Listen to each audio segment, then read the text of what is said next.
Hi guys, it's Emily from Novel Novels and welcome to today's video. This is my January TBR.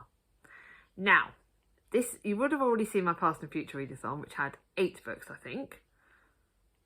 2, 3, 4, 5, 6, 7, 8 books on that.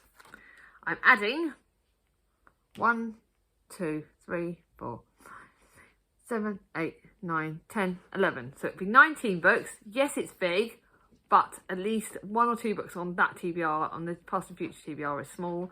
And there is 2 or 3-ish small books in this. And one's a reread, we've got middle grade. So I'm hoping TBR jar is going to be nice and it won't be too big a TBR. But I'm starting 2024 with books that I'm excited about. So all of the books on this bit of TBR are really exciting. I'm hoping the TBR jar is going to be nice to me, but we'll see in a minute.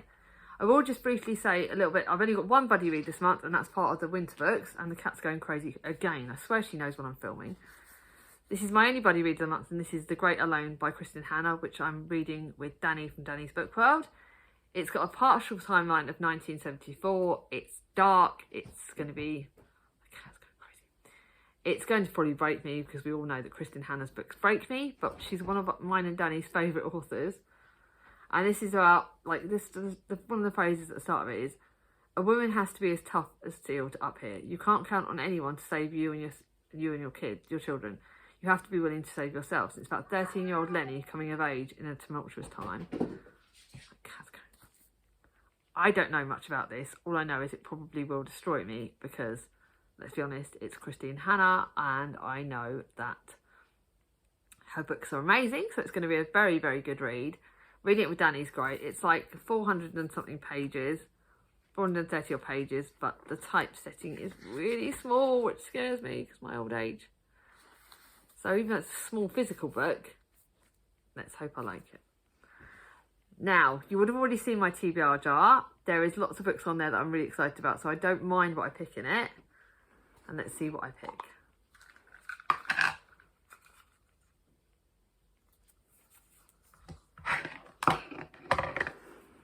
What I pick is what I get. How to Kill Your Family. Great. Looks like I got 2 thrillers this month. Oh well, I said I wanted to be different. And it's also the one that's at the bottom of my pile. It kind of could be quite apt really, because How to Kill My Family after Christmas, January, New Year.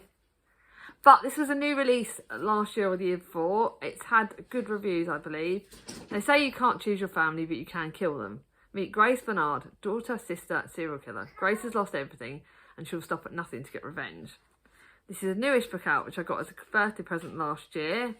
It was first out in 2021, so it's only 2 or 3 years old, so that's quite a newish release. It was only released in paperback in 2022. So, it's a newish book out. Oh my god, the cat nearly broke the TV. Sweet, down, sorry. Sorry about this. You can't help but film me when they've got a crazy cat. But this is the TBR jar pick. So I'm going to put this to one side. That's what the TBR jar's done today. I'm hoping the cat's not going to break anything else. Sweet, get down. Sweep, sweep. Crazy cat. But now let me show you, now with the crazy cat, let me show you what the rest of the TBR is going to be like. So the first book on my TBR is, I'm going to be rereading, for my reread of a classic for the month is going to be Mary Barton by Elizabeth Gaskell. This is one of the first Elizabeth Gaskell books I ever read, and it's one that I really loved. It's actually one of my favourite ones by her. It's one of her earliest works, I believe, I think. It's complete and unabridged. It's about Mary Barton. This confused me a little bit when I first read it, because Mary Barton's mother is called Mary Barton, and I got confused.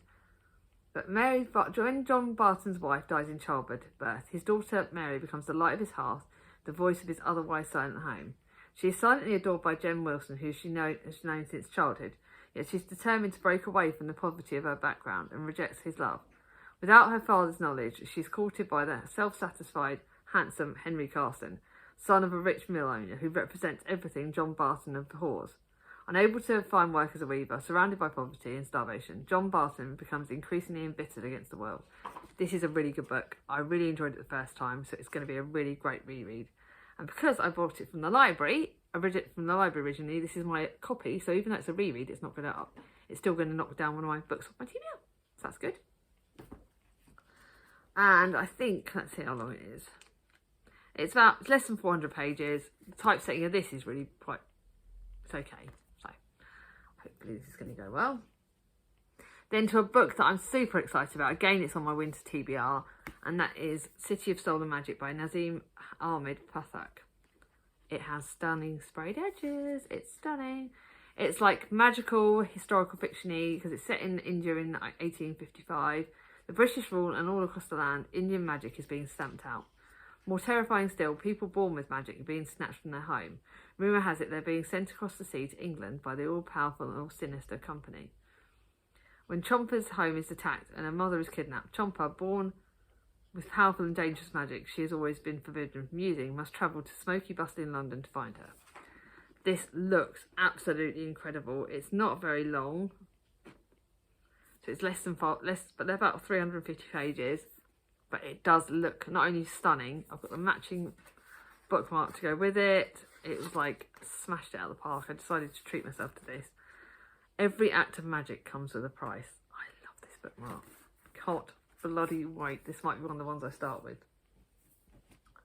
Then to another one that's on my winter list, and this is Evie's Year of Taking Chances by Christy Barlow.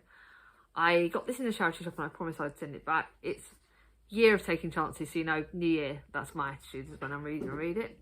It's Evie's birthday, the start of the year she'll never forget. An emotional story of love, friendship and grabbing life by the horns. Evie's job has always been a safe haven. As a librarian in the little town of Brecon, she loses herself in books, and she finds it far easier to read about other people's problems than set about solving her own. Then one birthday, everything is turned upside down. A mysterious parcel containing a beautiful book with poignant inscription arrived for Evie. It's the beginning of a new chapter for Evie, and she's inspired to try and find her real mother. This looks really good. Really, really looking forward to this. And then to one that's the next in the series I did get very soon. Again, I got this not as soon as it came out, and I decided that, again, I want to start the year with a new one in another Woolworths Girls series. It's Violin Everest. Again, I recently got it, so it's in one of my recent book hauls, although I can't remember what. Bought it full price from Amazon, don't judge me. But it was February 1952. While the nation grieves for the death of King George VI, the life must go on for the Woolworths Girls. At the Eris store, there is a new temporary manager, and Sarah is getting more than a little concerned by the problems he seems to be creating. And Ruby's worried about Vera. She's an old character, and Frida's looking forward to the arrival of her first child, but she's sick with worry that Tony won't have returned home in time for the birth, let alone to run the Eris store. This looks really good. I love her books. I love the series. It is literally 370 pages long. I can't flipping wait. I am so excited to go back to the Woolworths Girls series. Again, I really am struggling to work out which one of these I'm going to read first, let alone the bloody past and future Readathon ones. This is what I wanted to start the year with. Books that I cannot flipping wait to read. And I've got another Year of Taking Chances. This is Lucy Diamond book. This is I've had on my shelf for a while. But again, it's Lucy Diamond. It's contemporary. It's about starting in the new year. It's New Year's Eve, and Gemma and Spencer Bailey are throwing a house party. There is music, dancing and champagne, and all their best friends under one roof. It's going to be a night to remember. Also at the party is Caitlin, who's returned to the village to pack up her much-missed mum's house and figure out what to do with her life. And Saffron, a PR executive who's keeping a secret that no amount of spin can change. These three women bond over Gemma's dodgy cocktails and fortune cookies, and vow to make this a year to remember. This is good. But it's a longer one. It's like over 400 pages. So I don't know whether to start the year with this or what we do, but what will be, will be. Then the next book is inspired by the lovely Alice from Alice's Giant Bookshelf. The Good, the Bad and Fairy by Tom Cox. She loves Tom Cox's books. It's about the cat. What more do I need? Meet the Bear, the cat who carries the weight of the world on his furry shoulders. And his wise owl-like eyes seem to ask, "Can you tell me why I'm a cat, please?" Like many intellectuals, the bear would prefer a life of quiet solitude with plenty of time to gaze forlornly into space and contemplate life ills. Unfortunately, he's destined to spend his days surrounded by the felines of insignificantly lower IQ. Ralph, handsome, self-satisfied Tabby, terrified of the clothes horse. Shipley, mouthy hooligan, and champion Mouser, rendered insensible when the turned upside down, and then Roscoe, the fiercely independent kitten, tormented by her doppelganger in the mirror. And then Tom's writing it. It's cats. It's less than 300 pages. It's got pictures of cats in it as well. Oh my god. Again, another one that's going to be a close contender. How am I going to do this, guys? How am I going to work out which start of the year are? Then one that's flipping dark as anything. I don't think this is a thriller. This is more of a non-fiction-y kind of, like, one that's going to probably break me. And this is My Dark Vanessa by Kate Elizabeth Russell. This was all over YouTube a few years ago, and it's one I've been warned will probably break me. I think Charlie told me about this one, and we all know a lot about this one. It's relatively, I think it came out in 2021, so it's not an old one out. Vanessa Y is 15 years old when she first had sex with her English teacher. Now the teacher, Jacob Strain, has been accused of sexual abuse by another former student, and a journalist asked Vanessa to contribute to his story about him. But no one seems to understand that what Vanessa and Strain had together wasn't abuse, it was love. It's about sex, it's about power, it's probably going to be really hard hitting, so I don't think I'm going to rush to this one. But do I read that one or the How to Kill My Family first? I don't know. Then to one that I literally only added to the TBR the day before filming this because I thought I'd add a classic, and it's Robinson Crusoe by Daniel Defoe. It's a very old book. It's been printed loads of times. It's like a middle gradey kind of like classic. Apparently it's inspired lots of plays and everything. The character Crusoe has entered the consciousness of every succeeding generation by like its adventures and eminent figures. I don't know very much about this, but it's a short book. It's a classic. It's a like historic, like middle grade kind of classic. But I thought I'd add it to the TBR just to fancy mixing up a little bit. And then last but not least, Katie Flynn's next in the series, The Winter Rose. So obviously I had to read this in winter because I loved The Rose Queen. I've got the last one in the series to read at some point. And this is the sequel to The Rose Queen, so I don't want to go into too much detail. But so if you haven't read The Rose Queen and want to read it, don't listen on until I put this up. After German bombs shatter the life Katie had built for herself in Liverpool, she's more determined than ever to sign up and do her bit. Joining the WAF means it's closer to her bow until Jez is sent thousands of miles from home. While Jez is in Africa, someone from the past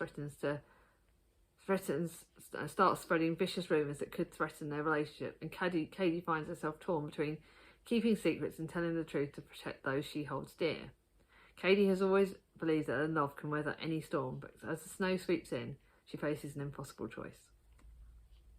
This looks really good. It's pink, it's beautiful. And this is inspiring the emoji. So, for starters, I'll set the book down now so that people it's safe to talk.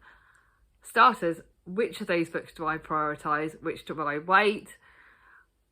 Are there any of these that you know much about? Please tell me. I'd love to know more about these. And obviously let me know down below what books you're excited about for January. Are you joining in our readathon? I would love to know. Now, if you got to the end of this video, in honour of this, pick a rose emoji. A rose or a flower emoji because it's called the Winter Rose. So a rose or a flower emoji if you get to the end of this video. If you like it, give it a thumbs up. If you're new to my channel, not subscribe it. Bring on my ding-a-ling, and I'll see you all soon. Bye-bye.